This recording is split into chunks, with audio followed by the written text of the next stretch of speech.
Hi, ಎಲ್ರಿಗೂ ನಮಸ್ಕಾರ. ನೀವು ನೋಡ್ತಾ ಇದ್ದೀರಾ ಸ್ಪೀಡ್ ಪ್ಲಸ್ ಕರ್ನಾಟಕ. ನಾನು ನಿಮ್ಮ ಮಂಜು ಗೌಡ. ನಿನ್ನೆ ರಾತ್ರಿ ಹತ್ತಿರ 2ರಿಂದ 3 ಗಂಟೆಗಳ ಕಾಲ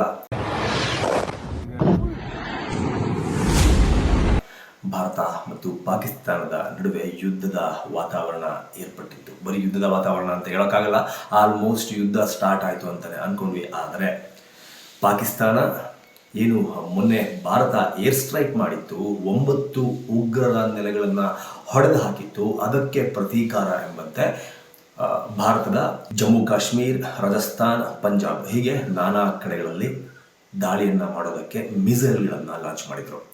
ಪಾಕಿಸ್ತಾನ ಮಿಸೈಲ್ನ ಲಾಂಚ್ ಮಾಡ್ತು ಅಂದರೆ ಇಂಡಿಯಾ ಸುಮ್ಮನೆ ನೋಡ್ಕೊಂಡು ಕೂರುತ್ತಾ? ನೋ. ಅದನ್ನು ಡಿಫೆಂಡ್ ಮಾಡೋದಕ್ಕೆ ಏನು ಮಾಡಬೇಕು ಅದನ್ನು ಪರ್ಫೆಕ್ಟ್ ಆಗಿ ಮಾಡಿದೆ. ಎಷ್ಟು ಪರ್ಫೆಕ್ಟ್ ಆಗಿ ಮಾಡಿದೆ ಅಂತಂದರೆ, ನಾವು ಇಷ್ಟು ದಿನ India is in safe hands ಅಂತ ಹೇಳ್ತಾ ಇದ್ವಿ. ಆ ಒಂದು ಪದಕ್ಕೆ, ಆ ಒಂದು ಮಾತಿಗೆ ನಿಜವಾಗ್ಲೂ ಅರ್ಥ ಗೊತ್ತಾಗಿದ್ದು ನಿನ್ನೆ ರಾತ್ರಿ. ಪಾಕಿಸ್ತಾನ ಹಾರಿಸಿದಂತಹ 100ಕ್ಕೂ ಹೆಚ್ಚಿನ ಮಿಸೈಲ್ಗಳನ್ನು ಆಕಾಶದಲ್ಲೇ ಹೊಡೆದು ಉರುಳಿಸಿದೆ ನಮ್ಮ ಹೆಮ್ಮೆಯ ಭಾರತೀಯ ಸೇನೆ. ಹೀಗೆ ಪಾಕಿಸ್ತಾನದ ಕಡೆಯಿಂದ ಹಾರಿ ಬಂದಂತಹ ಮಿಸೈಲ್ಗಳಿಂದ ಭಾರತಕ್ಕೆ ಯಾವುದೇ ರೀತಿಯ ಹಾನಿ ಆಗದಂತೆ ತಡೆದದ್ದು ನಮ್ಮ ಸುದರ್ಶನ ಚಕ್ರ. ಈ ಸುದರ್ಶನ ಚಕ್ರಕ್ಕೆ ನಮ್ಮ ಹಿಂದೂಗಳ ಇತಿಹಾಸದಲ್ಲಿ ಅದರದ್ದೇ ಆದ ಮಹತ್ವ ಇದೆ. ಫಸ್ಟು ಸುದರ್ಶನ ಚಕ್ರ ಅಂದರೆ ಏನು? ಸುದರ್ಶನ ಚಕ್ರ ವಿಷ್ಣುವಿನ ಫೋಟೋ ಯಾರೆಲ್ಲ ನೀವು ನೋಡಿರ್ತೀರ, ವಿಷ್ಣುವಿನ ಅವತಾರ ಎತ್ತಿರುವಂತಹ ಪಿಕ್ಚರ್ ಇಮೇಜ್ಗಳನ್ನು ಯಾರೆಲ್ಲ ನೀವು ನೋಡಿರ್ತೀರ, ನಿಮಗೆ ಇದು ಗಮನಕ್ಕೆ ಬಂದಿರುತ್ತೆ. ಇದನ್ನು ನೀವು ನೋಟಿಸ್ ಮಾಡಿರ್ತೀರ. ವಿಷ್ಣುವಿನ ಕೈಯಲ್ಲಿ ಒಂದು ಚಕ್ರ ಇರುತ್ತೆ, ಅದರ ಹೆಸರೇ ಸುದರ್ಶನ ಚಕ್ರ. ಭಗವಾನ್ ವಿಶ್ವಕರ್ಮ ವಿಷ್ಣುವಿಗೋಸ್ಕರ ಈ ಒಂದು ಸುದರ್ಶನ ಚಕ್ರವನ್ನು ತಯಾರಿಸಿಕೊಡ್ತಾನೆ. ಈ ಸುದರ್ಶನ ಚಕ್ರದ ಪ್ರಮುಖ ಉದ್ದೇಶ ಏನಪ್ಪಾ ಅಂತಂದ್ರೆ, ಪ್ರಪಂಚಕ್ಕೆ ಹಾನಿಯಾಗುವಂತಹ ಕೆಟ್ಟ ಶಕ್ತಿ, ದುಷ್ಟ ಶಕ್ತಿ ಯಾವುದೇ ಇರಲಿ, ಈ ಸುದರ್ಶನ ಚಕ್ರ ಅದನ್ನ ಬಿಡಲ್ಲ. ಕೆಟ್ಟ ಶಕ್ತಿಗಳಿಂದ ಪ್ರಪಂಚವನ್ನ ಪಾರು ಮಾಡೋದಕ್ಕೆ ವಿಷ್ಣು ತನ್ನ ಕೈಯಲ್ಲಿರುವಂತಹ ಸುದರ್ಶನ ಚಕ್ರವನ್ನ ಬಳಸ್ತಾ ಇದ್ದ. ಸೊ ಅದೇ ಸುದರ್ಶನ ಚಕ್ರ ನಿನ್ನೆ ಪಾಕಿಸ್ತಾನದಿಂದ ಹಾರಿ ಬಂದಂತಹ ಕ್ಷಿಪಣಿಗಳಿಂದ, ಬಾಂಬ್ಗಳಿಂದ ಭಾರತವನ್ನ ರಕ್ಷಿಸದೆ, ಕಂಪ್ಲೀಟ್ ಆಗಿ ರಕ್ಷಣೆಯನ್ನ ಮಾಡಿದೆ. ಯಾವುದಿದು ಸುದರ್ಶನ ಚಕ್ರ? ಇಷ್ಟು ದಿನ ಎಲ್ಲರೂ ಕೂಡ ನ್ಯೂಸ್ ಚಾನಲ್ನಲ್ಲಿ, ಮೀಡಿಯಾಗಳಲ್ಲಿ, ಸೋಷಿಯಲ್ ಮೀಡಿಯಾಗಳಲ್ಲಿ ನೋಡಿರ್ತೀರಾ, S-400 ಏರ್ ಡಿಫೆನ್ಸ್ ಸಿಸ್ಟಮ್ ಅಂತ. S-400 ಅಂತ ಎಲ್ಲರೂ ಕೂಡ ಹೇಳ್ತಾರೆ. ಆದರೆ ಎಸ್ ಅಂದರೆ ಇದೇ ಸುದರ್ಶನ ಚಕ್ರ. ಈ ಒಂದು ಏರ್ ಡಿಫೆನ್ಸ್ ಸಿಸ್ಟಮ್ಗೆ ಭಾರತದ ಸರ್ಕಾರ ಸುದರ್ಶನ ಚಕ್ರ ಅಂತ ಹೆಸರಿಟ್ಟಿದೆ. ವಿಷ್ಣುವಿನ ಕೈಯಲ್ಲಿದ್ದಂತಹ ಆ ಸುದರ್ಶನ ಚಕ್ರ ಅಂತ ಹೆಸರಿಟ್ಟಿದೆ. ಆ ಸುದರ್ಶನ ಚಕ್ರ ಮಾಡಿದಂತಹ ಕೆಲಸವನ್ನೇ ನಿನ್ನೆ S-400 ಪಾಕಿಸ್ತಾನದ ಮಿಸೈಲ್ಗಳ ವಿರುದ್ಧ ಮಾಡಿದ್ದು. ಅಂದರೆ ಪಾಕಿಸ್ತಾನದಂತಹ ಕೆಟ್ಟ ಶಕ್ತಿಗಳ ಕಡೆಯಿಂದ ಭಾರತಕ್ಕೆ ಬಂದಂತಹ ಮಿಸೈಲ್ಗಳನ್ನು ಯಶಸ್ವಿಯಾಗಿ ಹೊಡೆದು ಹಾಕಿ ಭಾರತೀಯ ನಾಗರಿಕರ ಜೀವವನ್ನು ಕಾಪಾಡುವಲ್ಲಿ ಕಂಪ್ಲೀಟ್ ಯಶಸ್ವಿಯಾಗಿದೆ. ಈ ಸುದರ್ಶನ ಚಕ್ರವನ್ನು ಅಂದರೆ S-400 ಭಾರತ ರಷ್ಯಾ ಮೂಲಕ ಖರೀದಿ ಮಾಡಿತ್ತು. $2.5 ಬಿಲಿಯನ್ ಕೊಟ್ಬಿಟ್ಟು ಭಾರತ ಇದನ್ನು ಖರೀದಿ ಮಾಡಿತ್ತು. ಅಂದರೆ ಹತ್ತಿರ ಇಂಡಿಯಾದ ರುಪೀಸ್ನಲ್ಲಿ ಹೇಳ್ಬೇಕಂದ್ರೆ 21,000 ಕೋಟಿ ಡೀಲ್ ಇದಾಗಿತ್ತು.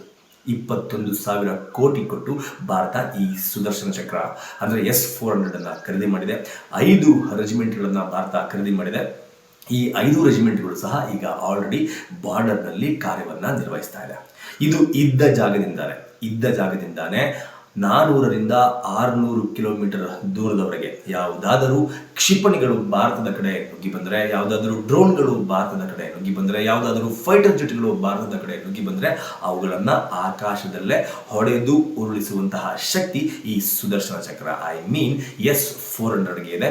ಇದನ್ನೇ ನಿನ್ನೆ ರಾತ್ರಿ S-400 ಕಂಪ್ಲೀಟ್ ಆಗಿ ಮಾಡಿ ಮುಗಿಸಿದೆ. ಪಾಕಿಸ್ತಾನದ 4 ಏರ್ಕ್ರಾಫ್ಟ್ಗಳನ್ನು ಹೊಡೆದು ಹಾಕಿದೆ. ಪಾಕಿಸ್ತಾನದ ಕಡೆಯಿಂದ ಬಂದಂತಹ 100ಕ್ಕಿಂತ ಹೆಚ್ಚಿನ ಮಿಸೈಲ್ಗಳನ್ನು ಹೊಡೆದು ಹಾಕಿದೆ. ಪಾಕಿಸ್ತಾನದ ಕಡೆಯಿಂದ ಬಂದಂತಹ ಕ್ಷಿಪಣಿಗಳನ್ನು ಹೊಡೆದು ಹಾಕಿದೆ. ಇದು ಯಾವೆಲ್ಲ ಕ್ಷಿಪಣಿಗಳಿಂದ ರಕ್ಷಣೆಯನ್ನ ಕೊಡುತ್ತೆ ಅನ್ನೋದನ್ನು ನಾವು ನೋಡೋದಾದ್ರೆ, ಏರ್ ಟು ಏರ್ ಬರುವಂತಹ ಕ್ಷಿಪಣಿಗಳನ್ನು ಆಕಾಶದಲ್ಲೇ ಹೊಡೆದು ಹಾಕತ್ತೆ. ಫೈಟರ್ ಜೆಟ್ಗಳೇನಾದರೂ ಭಾರತದ ಕಡೆ ಬಂದರೆ ಅದನ್ನು ಕೂಡ ಆಕಾಶದಲ್ಲೇ ಹೊಡೆದು ಹಾಕತ್ತೆ. ಇನ್ನು ವಾರ್ಶಿಪ್ಗಳ ಮುಖಾಂತರ ಬರುವಂತಹ ಮಿಸೈಲ್ಗಳನ್ನು ಕೂಡ ಇದು ಎಕ್ಸಾಕ್ಟ್ ಆಗಿ ಹುಡುಕಿ ಟಾರ್ಗೆಟ್ ಮಾಡಿ ಹೊಡೆದು ಹಾಕತ್ತೆ. ಡ್ರೋನ್ಗಳನ್ನು ಕೂಡ ಹೊಡೆದು ಹಾಕತ್ತೆ. ಬ್ಲಾಸ್ಟಿಕ್ ಮಿಸೈಲ್ಗಳನ್ನು ಕೂಡ ಇದು ಹೊಡೆದು ಹಾಕತ್ತೆ. ಈ ಎಲ್ಲ ಮಿಸೈಲ್ಗಳನ್ನು, ಬಾಂಬ್ಗಳನ್ನು, ಡ್ರೋನ್ಗಳನ್ನು, ಫೈಟರ್ ಜೆಟ್ಗಳನ್ನು ಹೊಡೆದು ಹಾಕುವಂತಹ ಶಕ್ತಿ ಈ 400ಗೆ ಇತ್ತು. ಅದನ್ನ ನಿನ್ನೆ ರಾತ್ರಿ S-400 ಐ ಮೀನ್ ಸುದರ್ಶನ ಚಕ್ರ ಮಾಡಿ ಮುಗಿಸಿದೆ. ಅಸ್ಸಾಂನ ಮುಖ್ಯಮಂತ್ರಿ ಆಗಿರುವಂತಹ ಹಿಮಂತ್ ಬಿಶ್ವಾಸ್ ಶರ್ಮಾ ಅವರು ನಿನ್ನೆ ಒಂದು ಟ್ವೀಟ್ ಅನ್ನ ಮಾಡ್ತಾರೆ. ಸುದರ್ಶನ ಚಕ್ರ ಈಸ್ ಆಕ್ಟಿವೇಟೆಡ್ ಅಂತ. ಎಲ್ರಿಗೂ ಕೂಡ ಆ ಕ್ಷಣದಲ್ಲಿ ಏನಿದು ಸುದರ್ಶನ ಚಕ್ರ ಆಕ್ಟಿವೇಟೆಡ್ ಅಂತ ಎಲ್ರಿಗೂ ಕೂಡ ಒಂದು ಡೌಟ್ ಬಂದಿರುತ್ತೆ.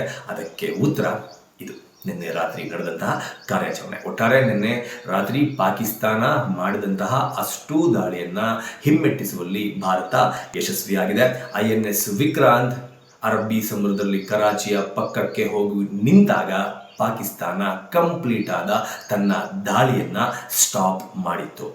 ಒಂದು ವೇಳೆ ಪಾಕಿಸ್ತಾನ ತಮ್ಮ ದಾಳಿಯನ್ನ ಸ್ಟಾಪ್ ಮಾಡಿರಲಿಲ್ಲ ಅಂದಿದ್ರೆ ನಮ್ಮ INS ವಿಕ್ರಾಂತ್ ಪಾಕಿಸ್ತಾನದ ಕರಾಚಿಯ ಬಂದರನ್ನ ಸಂಪೂರ್ಣವಾಗಿ ನಾಶ ಮಾಡಿ ಭಾರತದ ವಶಕ್ಕೆ ತೆಗೆದುಕೊಂಡು ಬಿಡ್ತಾ ಇತ್ತು. ಈ ಒಂದೇ ಕಾರಣಕ್ಕಾಗಿ ನಿನ್ನೆ ಯಾವಾಗ INS ವಿಕ್ರಾಂತ್ ಕರಾಚಿ ಬಂದರಿನ ಬಳಿ ಹೋಯ್ತೋ ಅದರ ಎಫೆಕ್ಟ್ ಪಾಕಿಸ್ತಾನದ ಕಡೆಯಿಂದ ಬರ್ತಾ ಇದ್ದಂತಹ ಮಿಸೈಲ್ಗಳು, ಡ್ರೋನ್ಗಳು, ಫೈಟರ್ ಜೆಟ್ಗಳು ಎಲ್ಲವೂ ಕೂಡ ಸ್ಟಾಪ್ ಆಗಿದೆ. ಇಂತಹ ಸುದರ್ಶನ ಚಕ್ರ ನಿನ್ನೆ ರಾತ್ರಿ ಇಡೀ ಕಾರ್ಯವನ್ನು ನಿರ್ವಹಿಸಿ ನಮ್ಮ ಭಾರತೀಯರ ಪ್ರಾಣವನ್ನು ಕಾಪಾಡುವಲ್ಲಿ ಯಶಸ್ವಿಯಾಗಿದೆ. ಏನನ್ಸುತ್ತೆ ನಿಮಗೆ ಈ ಸುದರ್ಶನ ಚಕ್ರ ಅಂದರೆ S-400ನ ಬಗ್ಗೆ, ಅದರ ಜೊತೆಗೆ S-400 ನಿನ್ನೆ ಪಾಕಿಸ್ತಾನದ ವಿರುದ್ಧ ಮಾಡಿದಂತಹ ಕಾರ್ಯಾಚರಣೆಯ ಬಗ್ಗೆ ಕಮೆಂಟ್ ಬಾಕ್ಸ್ ಮೂಲಕ ತಿಳಿಸಿ ಅಂತ ಕೇಳ್ಕೊತಾ ಈ ವಿಡಿಯೋ ಮುಗಿಸ್ತಾ ಇದ್ದೀನಿ. ನಮಸ್ಕಾರ. Speed Plus Karnataka.